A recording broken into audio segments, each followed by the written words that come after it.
Yes, everybody, yes. Welcome back to another hot episode of a very special podcast. This is the podcast in which we talk about all of your favorite TV series from yesteryear. Oh, yeah. And then discuss them over a glass of wine.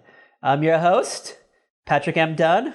Back again, as always, joined here by Kat Olson, the author. Yeah, welcome back, girl. Hello. She's over there eating her piece of cheese. I didn't want my stomach growling during this whole thing. It's early. Yeah, we don't want to hear her tummy. We don't want to hear tummy trouble here on the podcast. It's early, and then I look at the clock and realize it's 9:52 in the morning. It's not that early. Every other person in the world is out there in the world, hustling and bustling, and you're over here eating cheese, talking about empty nest. Oh yeah, that's today's topic of concern. You're Richard Mulligan, your wife has died, the kids are old enough to live on their own, but they come over every day anyway.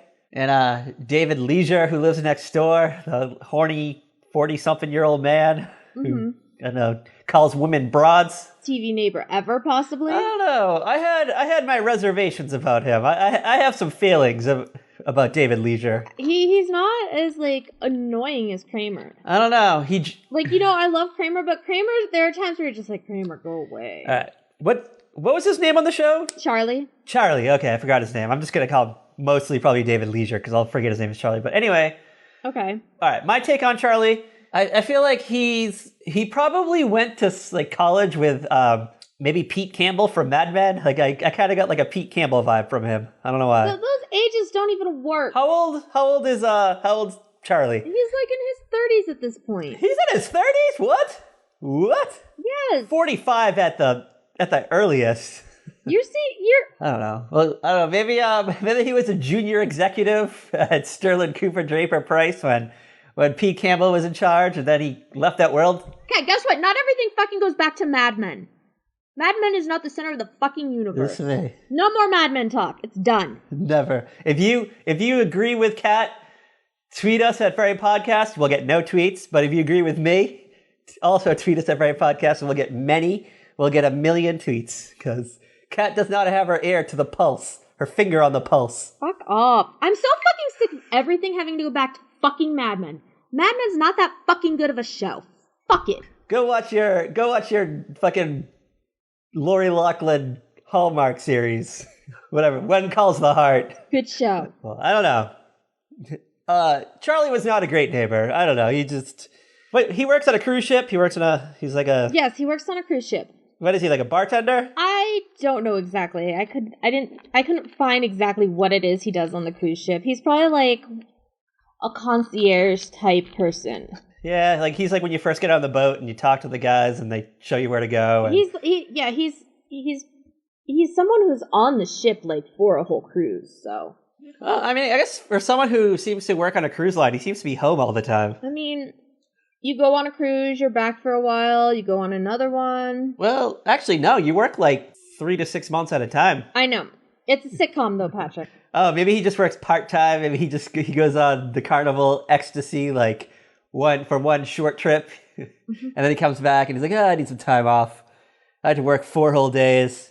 I had to sail through the Caribbean and I don't know, I got crabs or something. Oh my God. He's probably the reason why they have that rule now where cruise ship employees they're not allowed to fraternize with guests anymore. Dude, the concept of the Love Boat is down the drain now then. That's my whole vibe of Charlie. How many freaking women did Doc marry on that show? 5. The Love Boat don't even sail anymore. Every couple seasons he had a new wife. All right, who did you say it was Doc?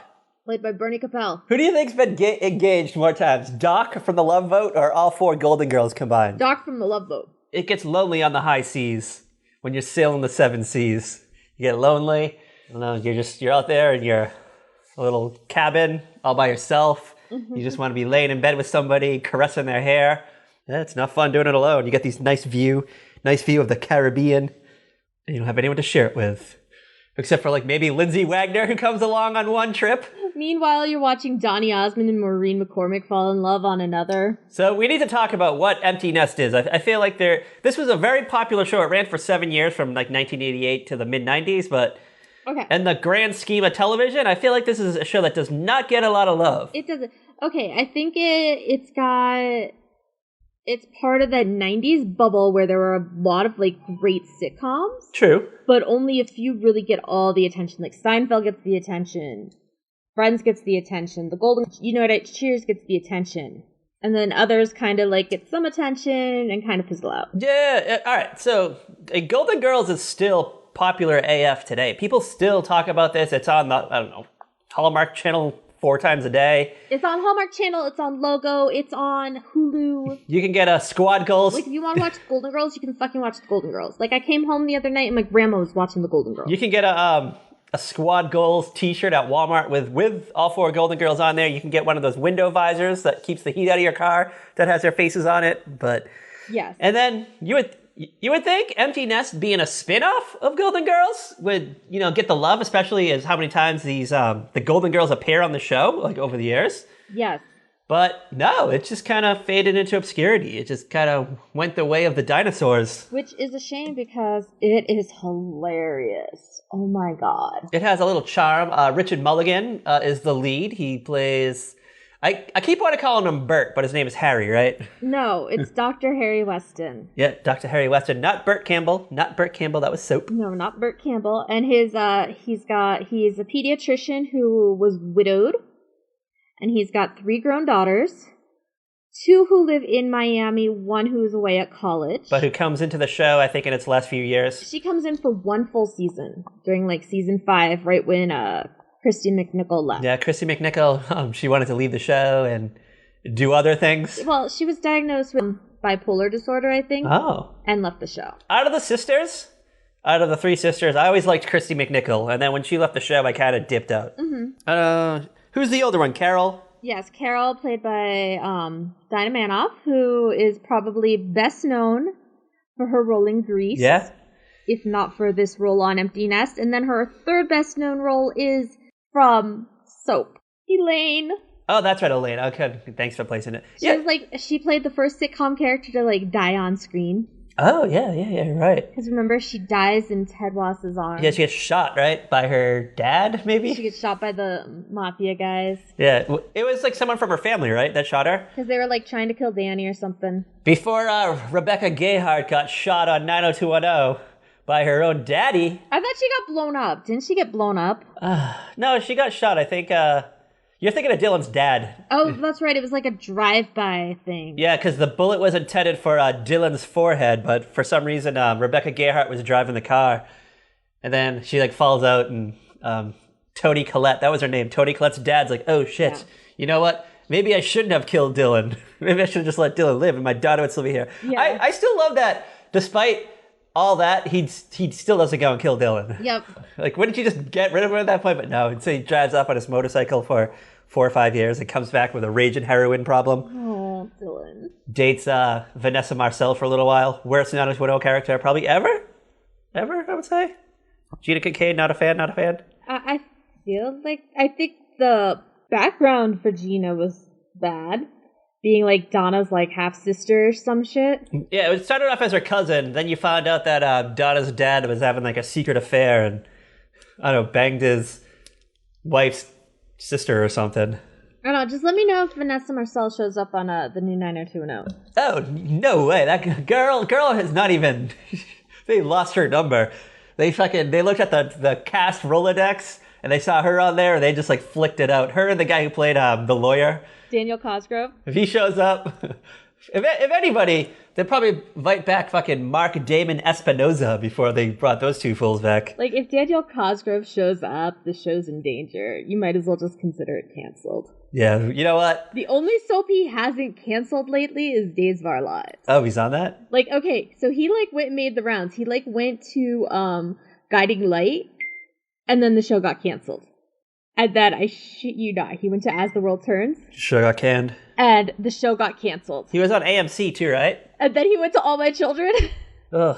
And the show got canceled. Can they just put him on, like, fucking Young Sheldon or something instead? Maybe get that show off the air? No. Listen, you cannot take Young Sheldon away. Axton needs it. It's, like, his favorite show. He can live off reruns. The kids watch Star Wars over and over again, so I'm sure he'll have zero problems watching the same 22 episodes of Young Sheldon. He connects to Young Sheldon, though. Like, Can't take that away from the kid. Well, there's 2 whole seasons for him to relive over and over again. Leave young Sheldon alone. Come on, young people don't know the difference. I thought there was like hundreds and thousands of episodes of like Saturday morning cartoons, and years later I look at, how many episodes of Camp Candy are there? And it's like, there's only 12. And I was like, shit, really? I've just watched There's only 12? A lot of those old 80s cartoons, there's not like maybe 2 seasons at most, and then they just reran them forever. Mm-hmm. Because you'll go back and I'll Wikipedia like an old cartoon that I used to watch, thinking that there's hundreds of thousands of episodes, but no, it's like there's only 24.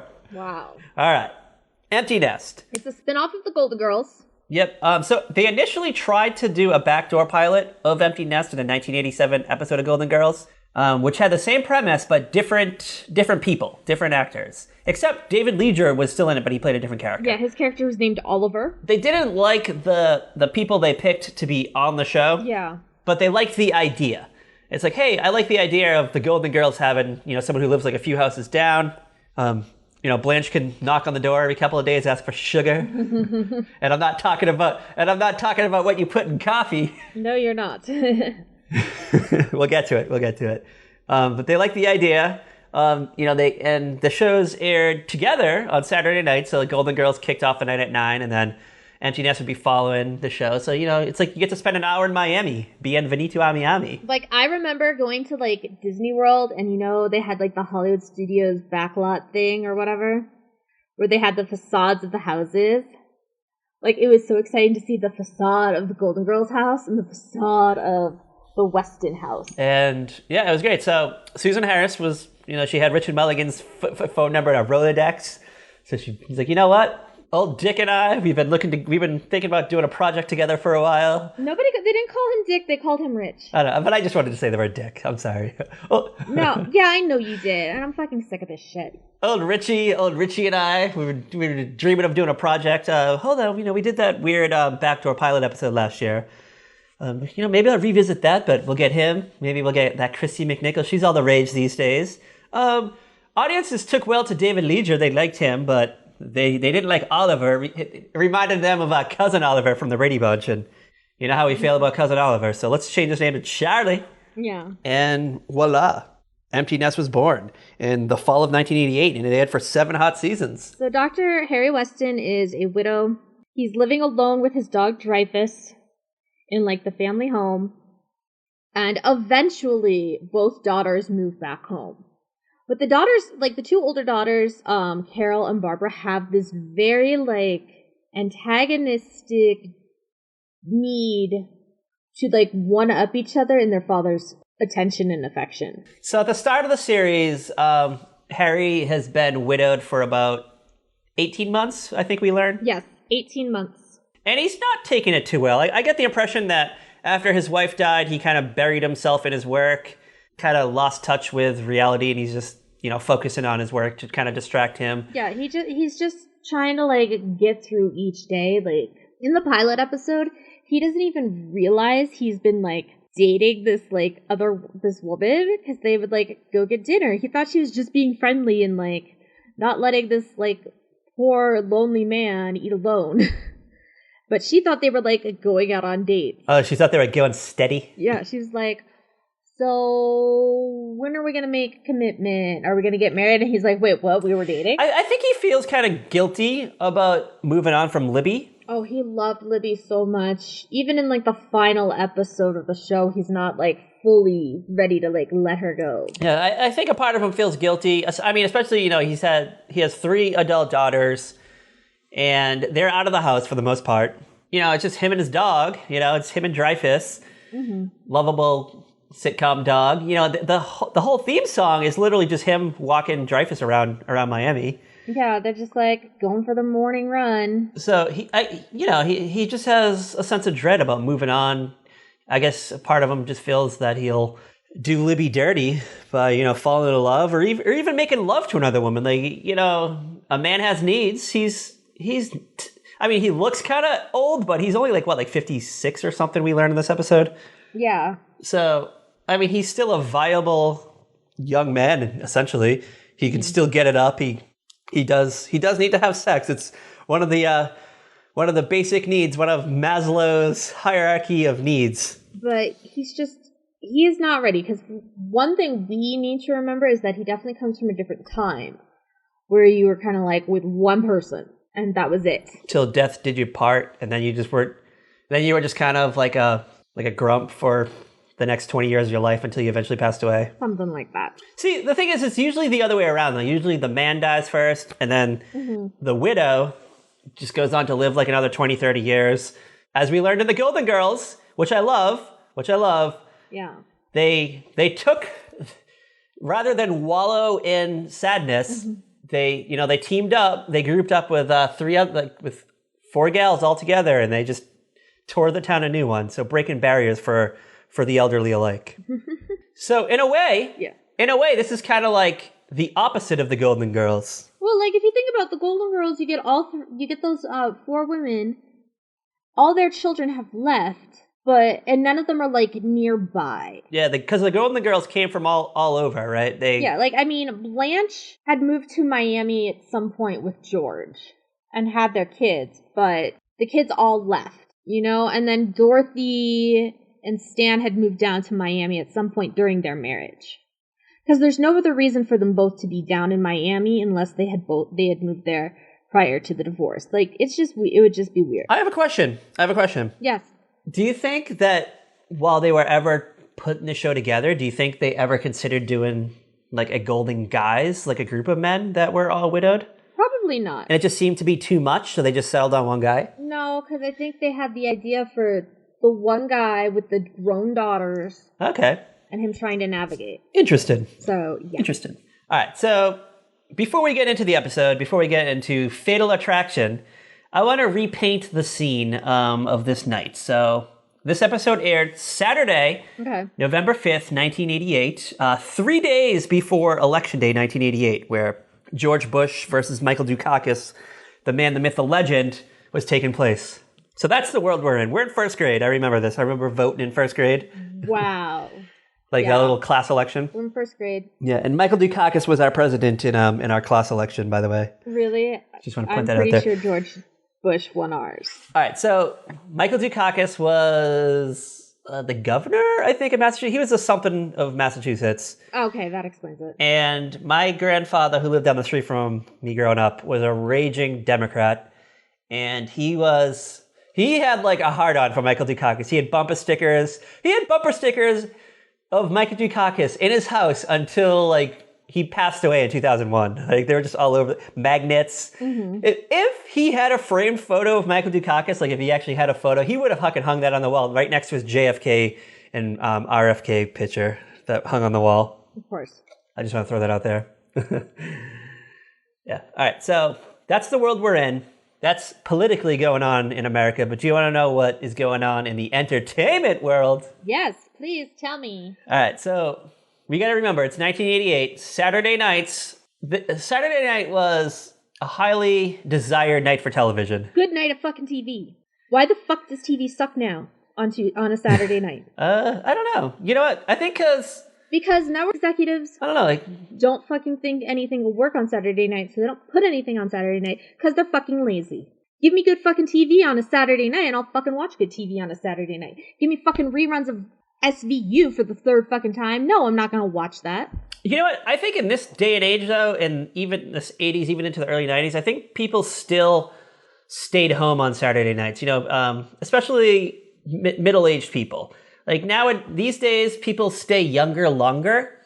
So I think you have a lot more 30-year-olds going out on a Saturday night and doing things and going to shows and events and parties with friends and clubs and stuff. I wish I had money to do shit like that. But I think in the 80s, I think it was because we always say people looked older in the 80s, especially when you look at like 30-year-old people our age now. That's true. And they already have like kids that are graduating high school, so they're home. They're not going out.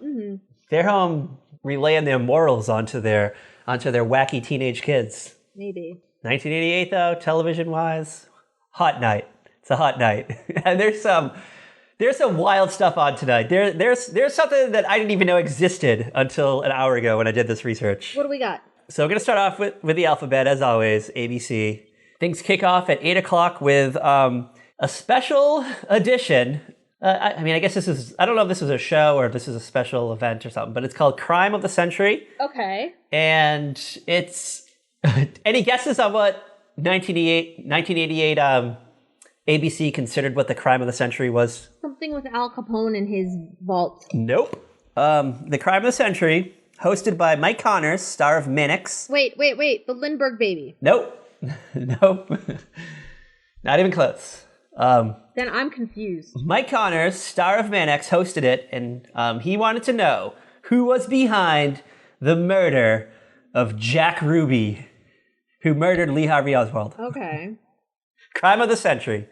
Crime of the Century. And I don't know, who cares? I wouldn't call that the crime of the century. No. Lindbergh baby, even Lizzie Borden. That would have not have even been like in my top 20.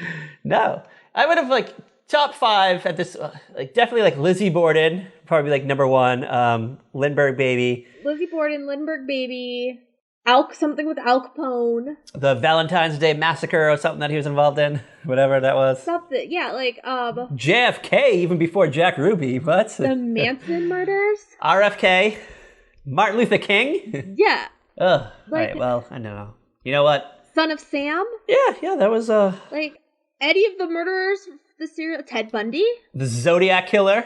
Yeah, like, there's a lot more than the murder of Jack Ruby. My condolences to the Ruby family. Our hearts are with you. Sorry, guys. But sorry, you're not the crime of the century. Mike Connors, get on it, girl. Let's go back in time and tell him to get on it. For real. You ready for ABC 9 o'clock? God, I hope so. We have a 2-hour presentation. It's a revival of the classic 1973 to 1978 anthology crime drama Police Story. Okay. So, all right, the story of Police Story. So in 1988, ABC revived that classic show with 4 TV films. They used old scripts to fill in for the ABC mystery movie, which I guess was a Saturday night staple in the 1980s. Mm-hmm. Because they were facing trouble as the 1988 writers' strike had shut down production on a lot of their mystery movies. Oh, okay. Yeah, this is that year that they brought back Mission Impossible with old scripts. Right, the 88 writer's strike. I forgot about that. Yeah, so they filmed 4 of these, I guess. They did good. All right. Are you ready? This is wild. You ready for CBS? Ready for the Tiffany Network? Yeah, what's up at the Tiffany Network? Oh my God, 8 o'clock. 8 o'clock. So you loved Patrick Swayze and you loved Jennifer Grey and Dirty Dancing. But would you love Patrick Cassidy and Melora Hardin as Johnny and Baby in the short-lived comedy drama adventures of Dirty Dancing? No. Did you even know this was a thing? Yes. I had no idea this was a thing. I don't know why I knew this was a thing, but I knew it was a thing. So the television series Dirty Dancing followed the same basic premise of the film. It wasn't a continuation of the story. It was a retelling of the story, but with a comedy sitcom angle, but also drama. They just retold the story, but from, I guess, a different perspective. I don't know. Yeah, nobody needs that. You don't replace Patrick Swayze, okay, guys? You just don't. I don't know. We need to find this. We need to go back and find this. I even tried to find it on YouTube. It doesn't show up. So I think whoever was involved with this, like, burned every record of it. As they should have. So hold on. Are you ready for CBS 8:30? Yeah, what was on at 8:30? All right. Watch out Fox's 2010-ish comedy, Raising Hope, because CBS beat you to the punch by 20-something years with Raising Miranda. Oh, yeah. Oh, dear God. Which is the story of Donald Marshak, a Racine, Wisconsin contractor who suddenly found himself in a single-parent situation when his, his ex-wife shows up with a 15-year-old daughter that he never knew he had. And I don't know. He's got to raise her, I guess. I don't know. Who cares? It got canceled. Yeah. Bryan Cranston starred in the show playing the brother-in-law, Russell, in his first regular TV role. Okay. You ready for some CBS 9 o'clock? Yeah. We love ourselves some Gerald McCraney in Simon and Simon. Okay, Simon and Simon, which we still have not found. This is about brothers Rick and AJ. They run a private detective agency in San Diego. Rick is a street-smart, good old Vietnam vet. And I'm sorry, in where? San Diego. That's not how you... San Diego? San Diego. What are you saying? Why are you saying Diego instead of Diego? I don't know. What is this weird butchering of the language? Leave me alone. I don't know how to talk. All right, well, that was CBS 9 o'clock. You ready for CBS 10 o'clock? Yeah. All All right, we've talked about this before. I don't remember when, but we've definitely talked about it before. Remember West 57th? Vaguely. It was a news magazine type show. It had Meredith Vieira in it. It was wildly criticized for being like superficial as fuck. Really? Yes, it was not good, but it was on for like 4 years. But not good, but it survived 4 years, huh? It was cheap to make, they just threw it together. They could throw this together in like 2 hours. I mean, look at our podcast. We've been on for 5 years and we're not good. Yeah, how the hell is this possible? We haven't been canceled. We haven't canceled ourselves. Oh, because there's nobody telling us to stop. I know. I'm just waiting for the day we get a tweet that says, just stop doing this. We'll be like, okay. All right, you ready for Fox, 8 o'clock? We got to get through this real quick. We got to get into this world. Yes, please. All right, we're going to go through real quick, Fox. 8 o'clock, The Reporters. It's a news magazine type show. It was made by the producers of A Current Affair. Blah, blah, blah. Fox 9 o'clock, Beyond Tomorrow. It was some weird educational bullshit. Science-y. I don't know. Who cares? Definitely wasn't watching that shit. Oh, no. Not at all. NBC, 8 o'clock, 227. Hanging out on the stoop. Oh, yeah. Woo, yes. Shout out. NBC, 8:30. I've never seen the show, but I'm aware of it. Amen. Do you know Amen? Wait. Hold up. You have never seen Amen? Nope. Never seen it. I know about it. Okay, we need to pause the podcast. You need to go look up an episode and watch it, and then we can, continue. All right, I'll be right back. Wait, you don't actually get it, you jackass? Wow. Jackass. All right, I'm back. I just watched 2 episodes of Amen on YouTube. Wow, I am enlightened. Sherman Hemsley, you're a jackass, as the deacon of a church and part of a, I don't know, he kind of talked about social issues of the time. Very powerful. Very powerful. He's a widower too, just like our boy, Harry Weston. Mm-hmm. Good man. All right. We'll have to watch it and talk about it in a future episode. Stay tuned. All right, you ready for the NBC Power Hour? Yes. All right, we get an hour of the Golden Girls, an empty nest, the Susan Harris Power Hour. Yeah, shout out. Some Golden Girls. What episode of the Golden Girls was on this night? The episode was titled Yokel Hero. Okay. Do you want the description? Yes, please. Rose competes for St. Olaf's Woman of the Year. Richard Mulligan guest stars. Whoa. Yes. I can see NBC promoting this as it's an hour of Richard Mulligan and the Golden Girls when Richard Mulligan guest stars on Yokel Hero, where Rose competes for St. Olaf's Woman of the Year. Truman's even excited about it. Awesome. Amazing. Fabulous. Yes. Truman, my puppy Truman, heard Richard Mulligan. His ears perked up. His ears popped up, and yep, he's at it again. He wants to hear about good old Dick Mulligan. I could totally... Good old Dickie boy. see it being like... All right. Dr. Harry Weston drops by the Golden Girls, but don't worry, the fun's not over then, as Blanche drops by Empty Nest. You ready to end the night? Yeah. All right. I used to actually watch a show a lot on USA when it was rerun years later. Okay. Hunter. We talked about this This is kind of like one of those action type shows. No, you and I didn't talk about it. Never mind. I was talking about this show recently with the boyfriend. Okay. Because we were watching early episodes of Cheers, and he was on an episode because he played a local sportscaster on Cheers, and I was like, oh hey, it's the guy from Hunter. Yeah, Rick Hunter. And then I was like, yeah, I was looking it up, and he was almost Sam Malone. It was down to him and Ted Danson. Can you imagine there's an alternate universe out there somewhere where Rick Hunter is Sam Malone? Okay, well, in that alternate universe, Shelley Long isn't Diane, Julia Duffy is. Whoa, mind blown. I want to go to that alternate reality for a hot weekend and catch up, get the Cheers DVD set. Okay, because the boyfriend and I were trying to figure out what to watch on Saturday night, and we put Netflix on, and I was like, I cannot do any more of these stand-up specials. Because half these stand-up comics on Netflix are all trash. Oh, really? I love those trashy Netflix stand-ups. Shout out to Chelsea Peretti. Call us, tweet us at Very Podcast. Tell us your thoughts on Big Brother. I mean, not her, but most of the guys, they're all just they make bad jokes, and I'm just no. And I was like, we've watched all these movies, or I don't want to watch these, and I was like, let's just put on some Cheers, and we just watched the first 10 episodes of Cheers. You know what? I love the very first episode of Cheers where Diane comes in. She gets jilted at her wedding. Yeah. And the episode starts off and there's this like 16-year-old kid comes in. He tries to buy a bear. It's great. And he's got like this ID that says he should be like 40. Yeah. Oh my God. The first episode of Cheers is great. I could watch. Oh my God. That might be my favorite first episode of a sitcom ever. Oh, it's such a good. Oh, so good. I know. We'll have to do it one day. Maybe when we do like Cheers month. I think we're going to keep binging it. I think we're just going to keep doing a nice little Cheers rewatch. Ted Dance in February. We'll watch first episode of Cheers. And then Getting Even with Dad. Maybe Made in America. And then, I don't know, Becker. Oh my gosh. Don't forget Getting Even with Dad. I just said that. Oh, I didn't hear that one. Yeah, with Mac. I heard. When Mac had long hair. He had the extensions that were painful. Yeah, you told me this. You said that wasn't his real hair. And I was like, I refuse to believe. Yeah, he had extensions. And apparently he didn't like the process of getting them put in or taken out.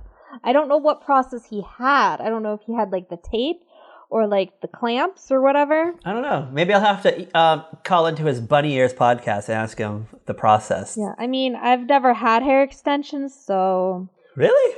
I don't know. You never just wanted to have hot hair extensions when you went out to the club on a Saturday night? No, like, okay.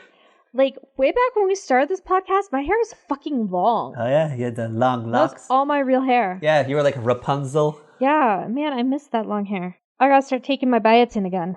You were in line to be in the live-action Tangled movie for Disney. Yeah, like, no, my hair was long. Like, I was talking to a coworker the other day, and she's like, well, stop bleaching. And I was like, that wasn't why. I mean, I've been, like, trimming it so often. Oh. This has been Hair Corner with Kat Halstead, the author. If you need hot hair tips, go to her personal Twitter, at CatDVS. She will link you to her Goop-like blog in which she gives you hair tips. How to dye your hair with Kool-Aid 101. I haven't been using Kool-Aid.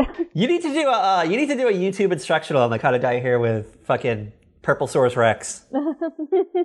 I would watch that. Can you even find that anymore? I don't know. It probably has a different flavor now. I know they were doing like throwback flavors. You know how like Ecto Cooler was called something else for a little while? I can't remember what they renamed it, but yeah, it was still there. And it was a different color. It was like orange instead of green. And then it came back because of that bad Ghostbusters movie. Yeah, shout out to Kristen Wiig, Kat's that bitch. Arch enemy. Where's James Franco? She's like your Joker. Hold on. So James Franco's your Joker, and Kristen Wiig is your Catwoman? It should be like the Penguin. No, I guess it can't be the Catwoman because Batman has like a romantic thing with Catwoman. Maybe you're Poison Ivy. Maybe. I don't know. Yeah, because Batman has a thing for Catwoman. So like you and if Kristen Wiig was your Catwoman, then the two of you would be scissoring. So that we know that's not going to happen. No. So that's not gonna fucking happen. instead, she's gonna be spraying you with things that you're allergic to. Oh no, sunshine! No, not the sunshine. Just be like Ms. Sunshine.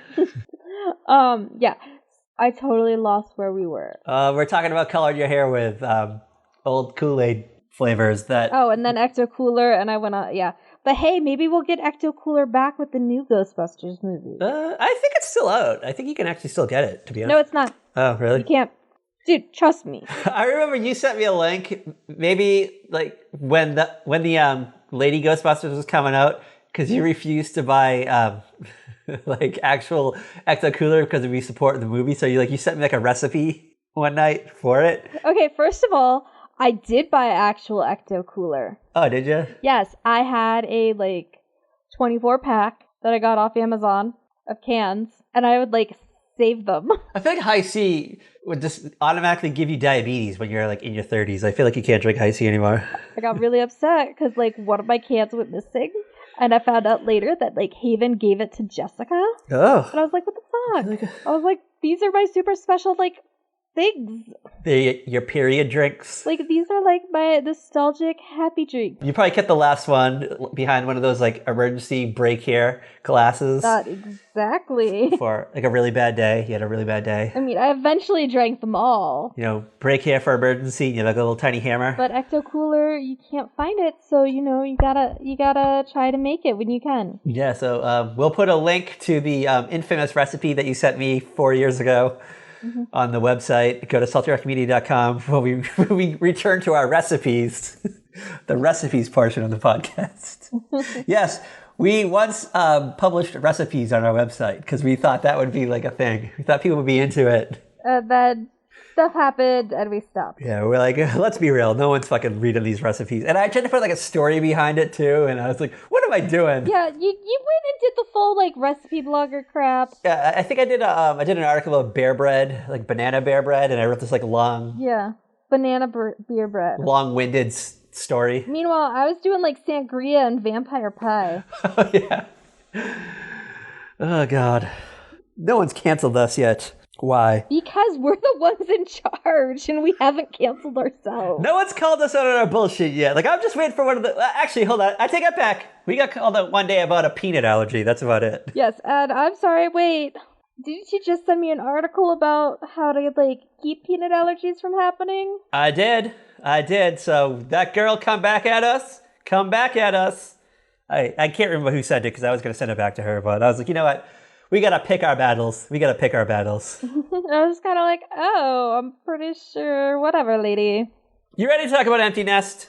You ready to get into this wild world? Yes. Of pediatricians, widowed pediatricians? Yes, because I love this world. Okay, I'm going to tell you. I've like started binging this show. I almost did this morning. I was going to go into the 5th episode, the one that was following this one, but I was like, I got to do things. I got to get up and do things before we record, so. Yeah. Sorry, Richard Mulligan, but I'll come back to you. R.I.P. Ouija board us.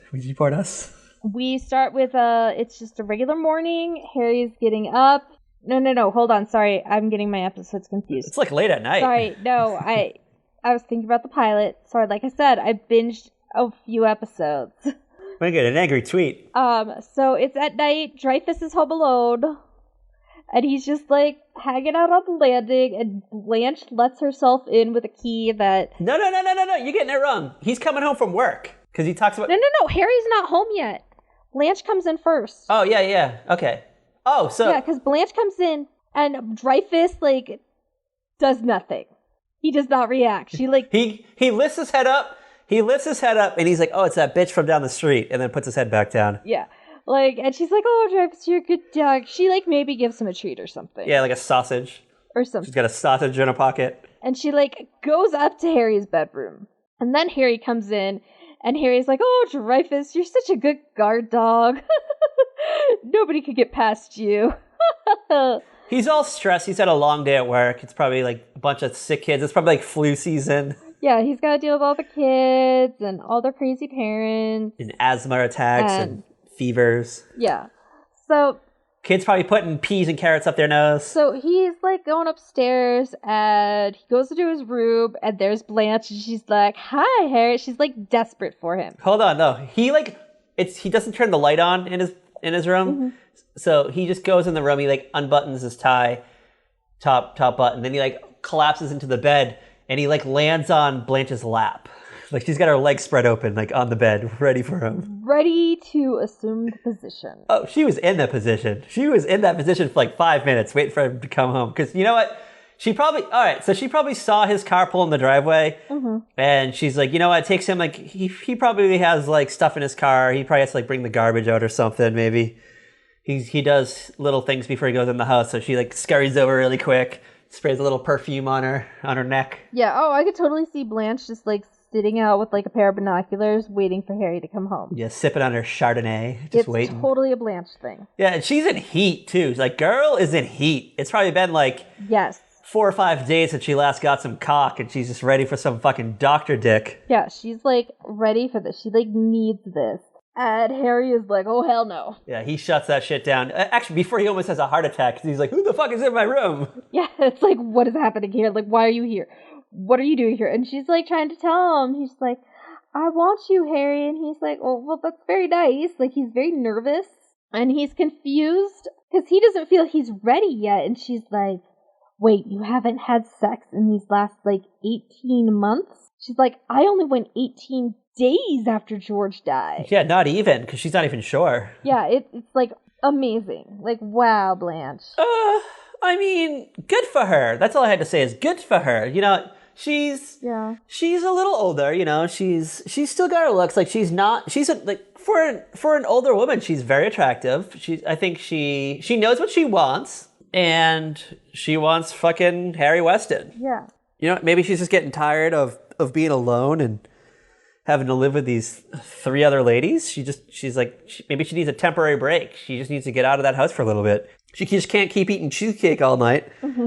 Exactly. Yes. Like, okay, but I don't blame Harry, because after that, like, one bad breakup I had, I didn't have sex for, like, 2 years. Okay, I get it. But, I mean, all right, I'm going to give you a male perspective. You want a male perspective of things? Yeah. Having a penis is just the most difficult thing in the world, because you're just sitting here watching fucking Veronica Mars, and all of a sudden, like, it's not even like anything sexy's going on. There's nothing sexual going on whatsoever. Maybe she's talking on the phone with her dad, and they're talking about like a bombing that might have just happened. And I'm like, oh shit, I have a boner. I need to do something about this. Yeah. And I have to pause the show for like 5 minutes while I rub one out. So I don't know. Like, wow. That's the trouble of being a man. So I don't know. But hold on though. I mean, I guess I will say, if you lose the love of your life, maybe it affects you in a way that you wouldn't think possible. Yeah. Judging by the age of the daughters, like, they're older. Carol's like probably almost 30, if not 30. Yeah, Carol's about, I would only put Carol like 30 something maybe. Okay, yeah, so he has been with the same woman, Libby, for 30 plus years. Mm-hmm. And now all of a sudden she's out of his life, and he's like, I don't know what to do. He's like, I can't go back out into the dating pool. He had that one girlfriend. He didn't know how to react around her, so. He didn't even know he had a girlfriend. Right. He has no play. Like, all of his like slick moves, the way that he used to like probably woo women as a teenager, mm-hmm. are gone. Like, he don't know what he's doing. Plus he went to med school, which is stressful. Yeah. He went to 4 years of college, another 4 years of med school. He's taking care of sick kids all day. He's got like little kids coughing in his face, dealing with kids with vomit and diarrhea problems. So yeah, I can see, I get it, girl. Yeah. He's still a man though. He still has a penis that is uncontrollable. That's true. I mean, I'm sure there have been times he's been aroused, but yeah, maybe he's watching Red Shoe Diaries on Showtime. I don't know if that was out yet. No, because he didn't have cable, which I learned in another episode I watched that had Sophia in it. Maybe he was watching Lonnie Anderson on the new WKRP in Cincinnati. There was an episode where, like, this organ gets delivered. It's supposedly from Libby, his dead wife. Sophia hears him playing and is like, oh, hell no, this is too loud. You woke me up. I love Sophia's interactions with Harry, though. They're great. And I love that she's on the last 2 seasons. Yeah, she eventually, like, joins the cast of this show. Like, after Golden Palace was canned, mm-hmm. Estelle Getty still wanted to work. And it's like, hey, you know what? I'm available. And Susan Harrison's like, well, I guess you could just fucking be on Empty Nest. Why not, right? Yeah. Well, because Sophia moves back into Shady Pines. Yeah, so she's in the neighborhood, like a few red lights away. And then she has wacky adventures with Charlie. It's great. Yeah, Charlie and Sophia, I ship them. They are fun. They're like, I watched the final episode of Empty Nest last night. And they're on a road trip together. It's great. It's kind of like that mother-son dynamic, but there might be some sexual tension. Who knows? Like, okay, the best way to describe Charlie is he's like kind of a male hybrid of Rose and Blanche. With the fun and excitement of being a concierge on fucking, I don't know, Royal Caribbean or something. Something like that, yeah. I wish we got a Charlie spinoff of like his adventures on the high seas. Oh, who knows? Maybe one day. Recast him, because I mean, David Leitch is obviously too old to play a young buck on the high seas. But Susan Harris, if you're still out there, if you're listening, tweet us at Very Podcast. We got ideas, girl. We got ideas. Okay, so who would you have play a young David Leisure? I don't know. I would have the Steve the Hare Harrington from Stranger Things. I would have him play. I feel like he captures the David Leisure vibe. Wait, which one is that? I don't know. He's the one with the hair. I don't know who these people are because I don't watch Stranger Things. Joe Keery is his real name in real life. Joe Keery. Google him real quick. He's the one who I would pick to play young David Leisure on the high seas, betting 40-something-year-old women from Midwest who are on vacation, on their girls trip vacations. Yeah, he looks like Corey Feldman. Yeah, he kind of does. But I feel like just his persona. Like, he literally looks like Corey Feldman in fucking Lost Boys or something. The Burbs. But the way he acts, he has a David Leisure in Empty Nest vibe to me. Okay. I'll take your word for it. I guess when you eventually watch Stranger Things in like 11 years, you'll send me a text and be like, hey, I totally see it now. I totally see it. I'm never watching Stranger Things. I don't know. 2028, Connell said he's gonna watch Stranger Things. Nope. Putting it out there. I'm gonna put it on my 2028 vision board. Listen, I'm never gonna watch Doctor Who, even though I've like held the sonic screwdriver time travel stick thing. Ooh, okay? That just aroused me. It's just not gonna happen. Can we get a picture of you holding the sonic screwdriver thing? No, because I didn't get a picture with it. All right. It was in the freaking Dollar Tree parking lot. I'm going to take a picture of Kat Halstead, the author, holding her microphone right now, and then I'm going to Photoshop the sonic screwdriver into it. While I lay here in my Kathy Ireland nightie. Yeah. Oh, turned on by this breaking news. I'm just kidding. Yes, it's the Kathy Ireland nightie I ordered during the Down the Shore episode. Call back. All right. Yeah, it's very comfortable. 100% recommend it. Kathy Ireland, if you listen to this podcast, tweet us at Friday Podcast and, I don't know, be our sponsor. Sponsor our podcast, and we'll drive traffic to your website so people can buy Kathy Ireland 90s. I'll even buy one. I'll fucking wear one. I don't even care. It looks cozy. I will throw that out there. It's got that lace, that little neck lace. It's really nice and soft. Yeah? Yeah, it's really nice and soft. Yeah, I can see myself curling up in a Kathy Ireland nightie watching reruns of Empty Nest. I mean, I still wear pajama pants, but that's just because I like to wear pajama pants. With my fucking half glass of wine next to me. Totally what I did last night. Where are we in this episode of Empty Nest? We need to get through this. So, Blanche is trying to get Harry into bed. Oh, yeah. And the phone rings. And Harry answers it, and he finds out, like, one of his friends has passed away. Yeah, R.I.P. It's like... minutes late. It's minutes after the death. Like, this guy just died, and then his surviving wife is like, I don't know what to do, so she just calls the only person she can think, who's like, oh, you're a doctor. I'm going to just call you because you're a doctor. You'll know what to do. And he's just like, yeah, I'll be right over. Yeah. And Blanche is like, whoa, she moves faster than I do. Yes. Hold on. I had thought about this because I know that Harry was trying to say, oh, like, she just needs someone to console her. But, like, a small part of me was like, hold on. Because Harry does say that, oh, this was a long, drawn-out process. They knew that he was eventually going to go. He probably was sick with the cancer. Mm-hmm. So I was like, you know what? I have a feeling that this woman also had a thing for Harry Weston. Because let's be real, he's a catch. I mean, I wouldn't be totally surprised if it was one of those things where the husband was like, you know who you should go after? You should go after that Harry Weston. You're both going to be in the same boat. You need somebody to take care of him, and you need somebody to take care of. She was beside him on the hospital bed, and he flatlined, and then she's like, all right, well, you know what? His dying words were to me were like, Harry. And she's like, oh. I'm sure it wasn't exactly like that. It's like Rosebud, with his arms drop down, but instead he's like, Harry. And then she's like, all right, well, you know what? I better get on it. I don't get any time to waste. Mm-hmm. I'm not a young woman anymore. I'm 55. I'm not going to land myself a Corey Feldman type. I better get myself the old Dick Mulligan type. Harry Weston.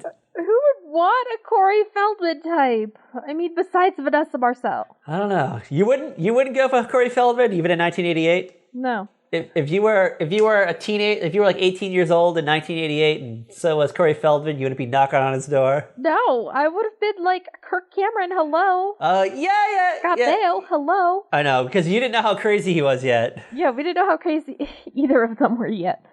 But I mean, come on. Let's be real. All three of them are freaking out of their mind. Yeah, I probably would have knocked on Kirk Cameron's door too. I'm like, hey, Kirk, you want to go get a soda pop? And this is before, like, he met Chelsea, so this is before he went all crazy. And I'm like, come on, Kirk, let's go. Let's go down and go get a soda pop. Maybe we'll give you a hand job or two. So, yeah. You're young. You can go all night. And he's like, yeah, I can.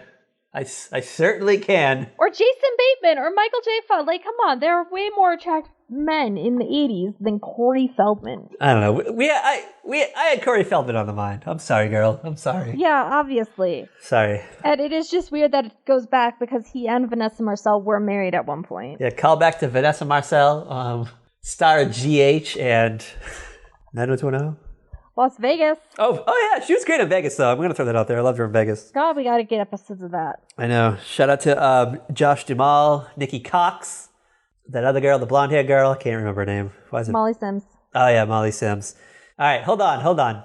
Fuck, marry, kill. Molly Sims, Nikki Cox, Vanessa Marcel. Fuck Vanessa Marcel. Marry Nikki Cox. Kill Molly Sims. What? I'd swap your Molly and your Vanessa. I'm sorry. Blondes have more fun. Good FMK. If you have your opinions, tweet us at Very Podcast and tell us who you'd fuck, marry, or kill.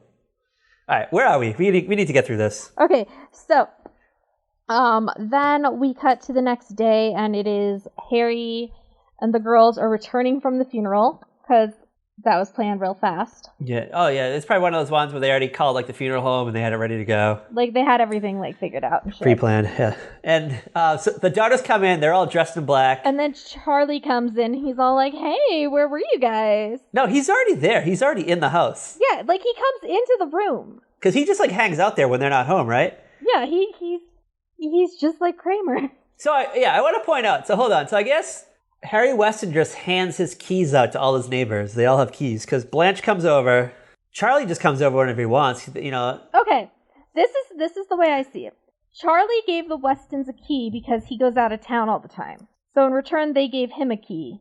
Just in case, especially because at this point, Harry's still living alone. Yeah. Harry probably works those long hours. He's a doctor. He's probably working like 12-hour days. Harry works long hours. The girls don't live with him yet. They do eventually, but not yet. Yeah, someone's got to feed Dreyfus. Yeah, like there's probably like, yeah, Charlie probably comes in, hangs out with Dreyfus or something, puts him out. Watches Geraldo while Dreyfus is out pooping in the backyard. You know, but because, you know, Charlie's not always around. Yeah. So, and the Golden Girls need somebody to have their key. So they give it to Harry, and Harry gives them one of his. But another part of me is thinking this is like the era of key parties. So Blanche probably takes this the wrong way. No. Patrick, stop it. No, but hold on. But Blanche... This is not. You're like a decade and a half too late. But hold on. No. You're shut down. Hear me out. I'm calling back to that episode of All in the Family we did that also had Rue McClanahan in it. No.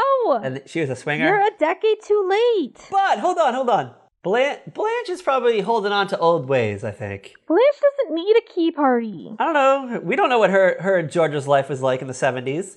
I feel like they were out there getting frisky with the neighbors. I don't think so. I thought you were Googling this, like looking up, like, no. Was Blanche a swinger in the 70s? If you think that Blanche Devereaux and George Devereaux were swingers in the 70s, tweet us at Fairy Podcast. Tweet us the key emoji. Oh my god. I can't wait to see all those key emojis 6 months from now when this episode finally airs. Oh my god. So... I'm going to send you, all right, we're going to get a key emoji, and then I'm going to send you a text and be like, hey, what did the key emoji mean again? I'm going to be like, I don't know. Yeah, because we're banking these episodes like months ahead of time. I just want to throw this out there. Yeah, I don't even know when this airs anymore. But totally go buy my new book, Alone Inside the Night, on Amazon. I'm sorry to interrupt you, but let's get back to it. Okay, so they're back from the funeral, and Charlie's all like, hey, where were you guys? A party? They're like, we were at a funeral. And he's like, oh, so did you guys eat there, or are we going to have lunch here? And Barbara's all like, there was a salad bar and a sundae bar. And he's like, really? She's like, no, it was a funeral. Hey, I just want to point something out. So she said it so deadpan. And I was watching this episode this morning at 7 a.m. and I was half asleep when I was watching it. And I actually thought she was serious for a minute. And I was like, well, they had a salad bar and an ice cream sundae, like make your own sundae thing at a funeral? I mean... I was like, I want to go to that kind of funeral. I guess it would liven it up. Okay, so in 1988, I don't see that happening. But in like 2019, I could totally see somebody like having planned out their funeral and having like a salad bar, and a chocolate fountain, and a sundae bar. You know what I mean? Yeah, like a stack of Domino's pizza boxes. Because we live in a crazy, weird society now. When I die and it's my funeral, I hope someone's smart enough to order like a bunch of pizza. And it's like cry over my dead body, then get yourself a slice of roni. Steven, we must remember to order pizza for Patrick's funeral. Please do. And I'll give you my Domino's account so you can use my pizza points. Maybe I'll get a free one. Maybe I'll die when I finally get like all my free points earned up. Wait, what are pizza points? Oh, so when you order like from Domino, I think it's like every $10 you spend, you get like a pizza point. And then when you get like 60 pizza points, you can get a free pizza. So basically, you have to spend like $600 to get a free pizza. But they expire if you don't use your pizza points in like a month period. Then you start over. Mm-hmm. And usually by that point, I feel like so shitty about myself that I've ordered so much pizza in the last week, and I'm like, I cannot eat pizza for a month. I don't, and then my pizza points expire, and I have to start over again. Oh, okay. I'm on to you, Domino's. I'm on to you. Avoid the Noid. Okay, so they're back from the funeral, and Carol is getting neurotic. Death is on her mind. Carol is desperate to keep Harry alive, so she like starts like plotting like what he's allowed to eat.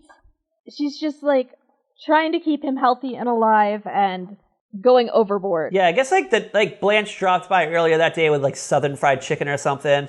Yeah, she came by with like just some like normal, like just like the kind of thing you bring people. Comfort food. When someone passes.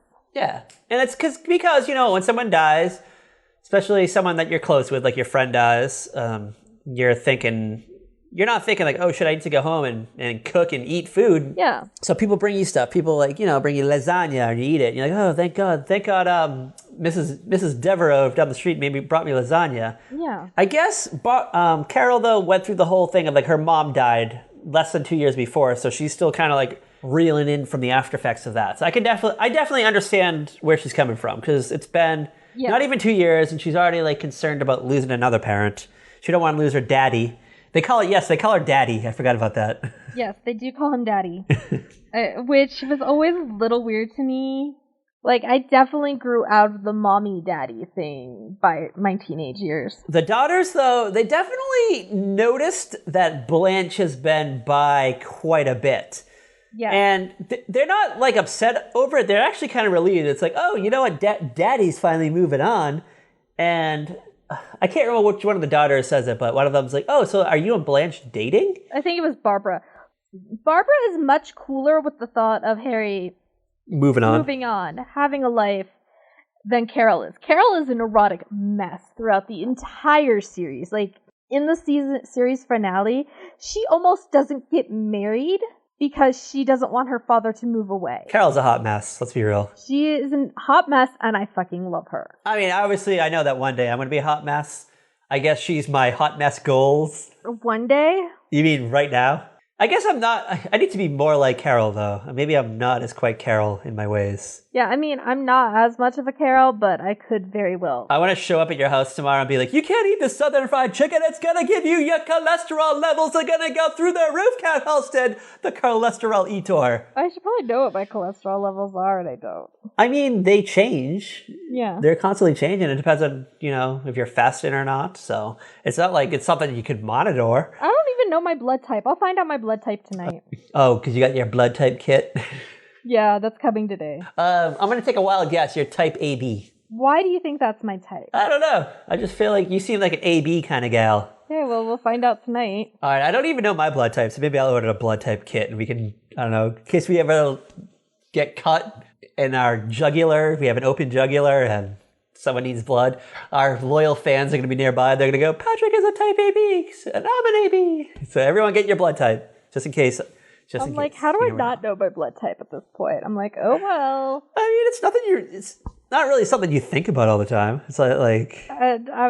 It was one of those late night, like, Amazon purchases. I have to stay off Amazon. I love our conversation we had about it, because I was like, that's a really strange purchase that you bought the blood type kit. And you're like, well, now that we're getting older, it's just something I think about, my blood type. And I was like, oh. And then you're like, I had never thought about it. And then you put the thought in my mind. Now I'm like, I don't even know what my blood type is. It's not like you could Google, it's not like a personality trait kind of thing, you know? Like, you actually have It's like a BuzzFeed quiz. Yeah, it's not like you can take a BuzzFeed quiz. It's like, oh, you're an O negative. Or you're an A positive, you know what I mean? But supposedly, like, there's diets out there for, like, your blood type. Is it a home kit? Is it, like, a strictly home kit? Or do you have to, like, send the results out to a lab or something? No, it's strictly home kit. You just do it in your house? So I could totally fuck this up and be wrong. Well, because I know there's, like, the little, like, DNA kits or something, and you gotta, like, actually, like, send the test out to a lab. Yeah, no. It's nothing that fancy. Okay. This is like $8 on Amazon. Well, I'm going to have you hold that thought for a hot second. I got to go pee real quick, and then we'll finish off. Okay. I'm going to go watch another episode of Amen. Jackass. Saturday, look what's cooking on 227. We don't serve raw meat. And on Amen, it's time to say, I do. And the Golden Girls night to remember. I'm falling in love. Novelty night. Then learn about love on Empty Nest. A mind is a terrible thing to waste. Saturday. Forever. You were gone for like forever. It was like 2 minutes. I don't know. There's enough time for a costume change. She's not in her Kathy Ireland nightie anymore. She's in her Kathy Ireland daywear. No, I need to stay off Amazon. I don't have money to spend. I don't have money to spend, and now I'm going to nursing school. Nurses, a spinoff of Empty Nest. I know. I already want to do nurses spinoff just so I can be like, hey, I know what they're talking about. All right. Where are we in Empty Nest? So the girls are like, kind of worried. Like, Harry's trying to deal with his daughters being crazy.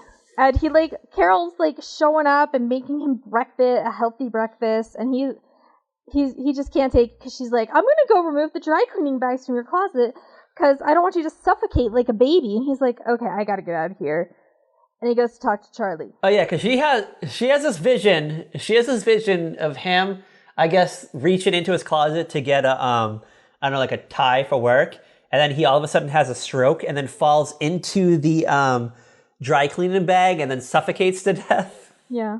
And he's like, I can assure you that there's like a 0.00001% chance of that happening. Yeah. And she's like, but it's still a chance though, that could happen. And she's even like, I think I might move back in just so I can keep an eye on you. And he's like, oh no. Like, no. That is not happening, dude. That is not happening. Carol keeps saying she's gonna move back in, and Harry's like, no. But guess what, Harry? She's going to move back in. He needs to blow off some steam, so he heads next door to Charlie's house. And we get the scene where Harry's like, Charlie, I just need to eat a normal breakfast. Do you have any bacon or just anything unhealthy? Yeah. And he's like, oh yeah, I have these like tiny packages of like cheese and crackers that you could eat. Yeah, he has like his entire like kitchen is just stocked with like travel size stuff. Like, he even, like, gives it to him on, like, a tray you would get on, like, an airplane kind of thing. Those, like, tiny trays. Yeah. It's a tray with a tiny fork and plastic knife, a tiny cheese, a tiny pack of crackers, a pack of peanuts, a bottle of vodka. Charlie is the ultimate bachelor. I just want to throw that out there. Like, bachelor live-in. # bachelor live-in. He is. Like, and it's amazing, and I love it. He probably just gets, like, free samples everywhere he goes. Like, you know, he probably steals the little tiny, like, shampoo bottles from the cruise ship.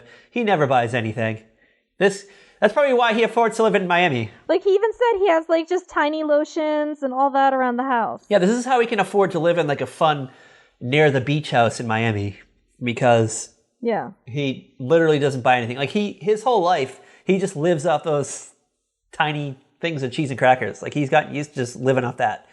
And mooching off his neighbors. Let's be that too. Yeah, exactly. Like, half his meals come from next door. I want to point out too that one scene. I think it's the first scene that we see Charlie, and they come home from the funeral. He walks out of the kitchen. He's holding a bear bottle. Yeah, he just makes himself a home. He's great. Like, he was probably like, I have a feeling he was probably around the same. He was probably hanging around before Libby died, and she probably like took pity on him and cooked for him because the girls were out of the house, and it gave her someone to kind of take care of besides Harry. So I'm sure he got like welcomed in, and by the time she passed, there's no way you could get rid of Charlie. Yeah, and I'm gonna throw this out there too, because I'm guessing he probably lived there for a while, and he knew Libby and Harry for a while because he's so comfortable, and he's not like a bad looking person either. He's attractive in his way,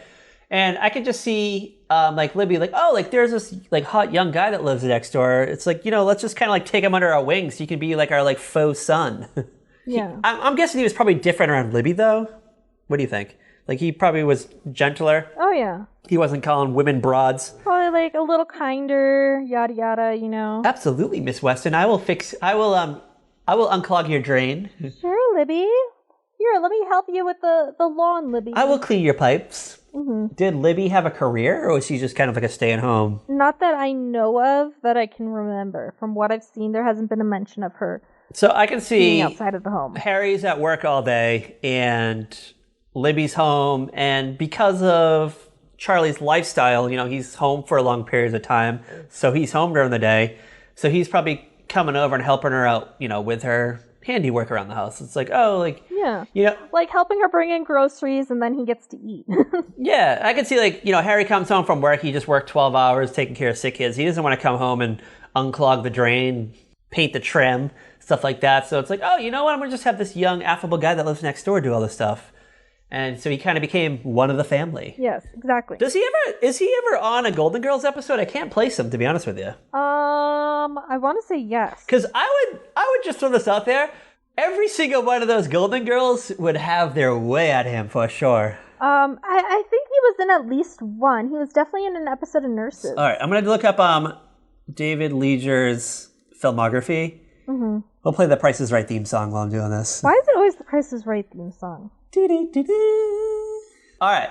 He's on one episode as Oliver and only one episode as Charlie. Okay. Maybe he kept his distance. Maybe he was scared by him. I mean, Oliver and Charlie are basically the same person, though. But let's be real. Would you be scared by the Golden Girls? Absolutely not. I would be over there every day. He did 2 episodes of Nurses. He did. We'll have to find that episode. Let's wrap this up. So we're running out of time. You know, Charlie and Harry kind of have a heart-to-heart. Harry talks to the girls again, and Barbara and Carol are like, well, Rose is just Blanche is desperate. That's what this is. And then Harry uses this later when he meets with Blanche, because Blanche shows up at his office, and Laverne is not happy. Laverne's like, there's a crazy woman in in exam 4. She's your intended. She's like, you don't have to promise to marry them, Dr. Weston. They'll drop their bloomers for a plate of pasta and a glass of house red. All right. I just want to throw this out there. I was kind of a little turned off by the slut shaming of Blanche by the other women on this episode. Yeah. It's just like, you know what? Blanche, she's an eligible bachelorette. You know, she's single. She's not in the wrong. Mm-hmm. You know, her husband has died. She does have needs. She is, I'm guessing, postmenopausal by many years. Mm-hmm. But, I don't know, she takes care of herself. She looks great. You know, she's a woman who knows what she wants. And she's just kind of being torn down by these other females. Yeah. Much younger females, may I add. So I'm just like, you know what? You need to butt out. Let Blanche have her fun. You know, she's still got it. Let her do what she wants to do. I mean, I feel like you get the slut shaming definitely from Laverne. Oh, for sure. I wouldn't necessarily say from Carol and Barbara. I feel like they're more concerned about their father being ready for what Blanche is looking for. I guess they don't just want to see their dad just being the town man whore. They want him to be happy. They want him to be with somebody he trusts, he cares about. They don't want him just being with somebody to get laid. Yeah, I mean, I guess I can see their angle, but it's hard to say because, like, a part of me felt that, you know, maybe Harry was into the idea, but he felt it was too soon. But, you know, maybe if he just waited a little bit longer, him and Blanche could have a thing going. But yeah, I guess the daughters know Blanche on a personal level because she's a neighbor, and they know that she's kind of like finicky with her men. Like, you know, one day she's in love, the next day she's on to the next one. Well, yeah, plus I'm guessing based on the ages of Barbara and Carol, they probably grew up with Blanche's kids. Yeah, that could be true. We don't know the history. Because they're about the same. I would put them in the same age range. Oh, yeah. I guess I could see it from that angle. I didn't think of it that way. They probably have, like, so they probably, like, know Blanche. They know Blanche through her kids' eyes, and can we be real? That is not, like, the best view. So, we now come to the point now where Harry decides he's going to, like, let Blanche down, but gently. And it's great. I think you should walk us through this. Blanche is there trying to talk to Harry, and he's like, Blanche, you don't want me. He flat out calls her desperate. And then she's like, I'm not. It was a really awkward scene. Because he's not wrong, but he's not right either. Like, this is definitely one of those times that Blanche has gotten a little obsessive about what she's after. And because Blanche likes the chase. And Harry's the ultimate chase. He's playing hard to get, I guess, is the way to put it. Maybe not the best way to say it, but that's the way he's doing it. I mean, he's not purposely playing hard to get. He just is hard to get. Yeah, well, he's putting up walls around him. He's building walls around him. Yeah, because he's not actively looking for anything. I feel like a part of him is definitely intrigued by the idea of being with Blanche. Yeah. But, one, he's not ready, and two, he doesn't want to complicate his relationship with Blanche because, you know what, she lives like 3 doors down maybe, or like behind, like, yeah, it lives in the same vicinity, so he's going to have to bump into her a lot. He's friends with the other Golden Girls, so he's going to see them, and now he's going to have to he's going to have to try to maintain this like personal relationship with people. Like, let's say it doesn't work out, like, you know, the sex is bad. You know, it's been a while since he's last been in the throes of passion. You know, maybe he won't perform as well, and Blanche won't like this, but now he's going to have to like bump into her at, I don't know, like the 4th of July picnic. Yeah, exactly. Maybe I should just date a woman on the other side of town. Someone I don't have to see all the time. Someone you're not going to run into at the public. Right. So, to be fair, Carol does seem to do most of his grocery shopping. That is true. Let's be real. It totally is. But then again, she keeps buying that, like, frou-frou, healthy, yuppie stuff, and that's not what Harry wants to eat. You know what? I think Harry will just eat whatever's thrown out in front of him. Mm-hmm. And if he's having a bad day, you know, he's hungry, and he gets, like, a free, like, 40 minutes at work, he's just going to run over to, like, the Burger King and get himself a Whopper. Exactly. Let's be real. Or, worst case scenario, he goes over to Charlie's house and eats, like, tiny, like, handy snacks. And little bottles of vodka. Let's be real. I'd be going over there for the little bottles of vodka. Same. Samesies. Samesies. For some reason, Blanche kind of like sees what Harry's trying to say, and she's like, "You're right. You're absolutely right, Harry." Yeah. I don't know why, but I agree with you. She's like, I get it. And he kind of like tiptoes around the idea too, because he's like, I think at first he says, "Because we're the same age," and she's like, "What? We're not the same age," even though she's probably like, yeah, that kind of like. Let's be real. She's like 8 months younger than him, probably. Probably, yeah. And then he's like, all right, hold on. Generally speaking, we're people somewhere between the ages of 40 and 60. You're much younger than me. Mm-hmm. You deserve someone that is more, you know... Virile? Yeah, that's the word I'm looking for. Virile, someone that's a little more lively. Mm-hmm. I'm not quite as lively as you think I would be because I'm so much older than you. Yeah. You need someone out there that's, you know, still got the itch. And she's like, you're right. And she just is kind of like, I'm going to go to the meat market right now and just fucking claw some 20-something-year-old. And exactly. She takes off. And I kind of wish I was that 20-something-year-old that got Blanche. I'm going to throw this out there. Wish I could turn back time if I could find a way. If I could turn back time. All right. I could find a way. Are we missing anything? I think the episode pretty much ends there, right? No, I think we hit like all the important parts. Yeah, it's just it was just leading up to the point of Harry just realizing that he's not ready to date and just trying to shut down the horny lady from next door who everyone loves because they know her from 4 years of being on the Golden Girls. Exactly. All right, on a scale, 1 out of 5 tiny vodka bottles, how many tiny vodka bottles would you give this episode? 3.5. 3.5? I would give it a 4. I'm going to go like a little bit more, one more extra sip. Mm-hmm. I enjoyed seeing Blanche.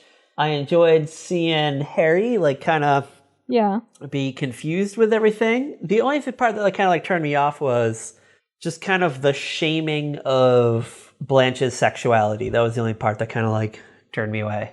Yeah. It's just like, you know what, just let her do her thing. Like, who cares? She ain't hurting anybody. I mean, Blanche is just gonna be Blanche. She's a southern gal who makes southern fried chicken and key lime pies. And she expects a little something in return because she spent all that time in the kitchen. So it's like, hey, yeah, just throw one at her too, because she's throwing one at you. So I don't know. Power to Blanche. Power to Blanche. Always my F in the Golden Girls F, Marry, Kill, and eat chase cake with. Any last minute thoughts on Empty Nest? Anything we missed? It's amazing. That is true. It's a fun show. I wish it was more legally available. Yeah, I even is it on iTunes? I didn't even check to see if it was on there because I would totally buy the whole show. I didn't check because every time I open iTunes or whatever it's called now, it's like update, and I'm like, the last time I did that, you deleted everything and didn't work properly. So nothing. All right, I'm gonna do a quick check because if it's on there, I want to buy it, the whole series right now. So I want to take bets. Do you think it's gonna be on there? No. You are correct. It is not available on iTunes, so we're just gonna have to deal with shitty YouTube versions that recorded it off a random syndicated run in early 2000s. I'm excited about next week. I don't know about you, but I am totes my goats looking forward to where we're going next week. We're entering into new territory for us. It's a show that we know and love, but for some weird reason, we have yet to do it on the podcast, but we're finally going to do it. Is it the one I'm thinking of? I hope it's the one you're thinking of. That stars one of our ultimate gal pals. Judith Light and Mona. Yes, Catherine Hellman, another soap alum. Yeah, I guess this is a great way to follow up Susan Harris. We didn't even do that on purpose. So yeah, next week we're going to go into Who's the Boss. We're going to determine who was the boss. Mm-hmm. It was definitely Mona, right? Mona was the boss. Totally. Yeah, totally Mona. But we're gonna see the growing up of Alyssa Milano, the other guy Sam.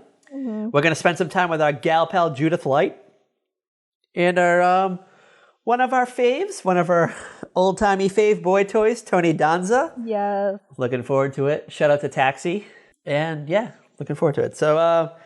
Where can you follow the Wild Adventures? Got also the author. Where can you follow us? You can find us on Twitter at VeryPodcast. You can find us at saltyrockmedia.com, a very special podcast.com. You can find us on Facebook, Tumblr, Instagram at a very special podcast. Do not accept imitations. You can find us on the YouTube, the iTunes, and Podcoin. Yeah, what is Podcoin? Do you know what Podcoin is? Have I told you about it yet? I think you did. I think you told me about it once. Or twice, or a million times at this point. Well, I want to refresh your memory because it's very important. So Podcoin is a hot new app. Oh yeah, it's a hot new app in which you can earn cash, $, while listening to your favorite podcasts, including ours, a very special podcast. All you have to do is go into your favorite app store, like Google Play or the App Store, download the app, and if you sign up right now, with our special promotional code, very special, you can earn 300 Podcoins right off the bat. And then, are you ready? Are you ready, Kat? I'm not ready. Say yes. Say you're ready for the end. Yes. Yes. You can earn those coins and use them to redeem them on hot items like Amazon gift cards to Starbucks, Dunkin' Donuts, or if you're feeling a little generous, you can even donate to charity. So go right now, download the app, use promotional code very special, and get those Podcoins right now. And as always, Kat Hell said, the author, as always, bye. Watch the skies for the hot happenings over Miami. I don't know. Fireworks? Question mark? I've never been to Miami. Whatever. I haven't been to Miami in a long time. It's been a hot min.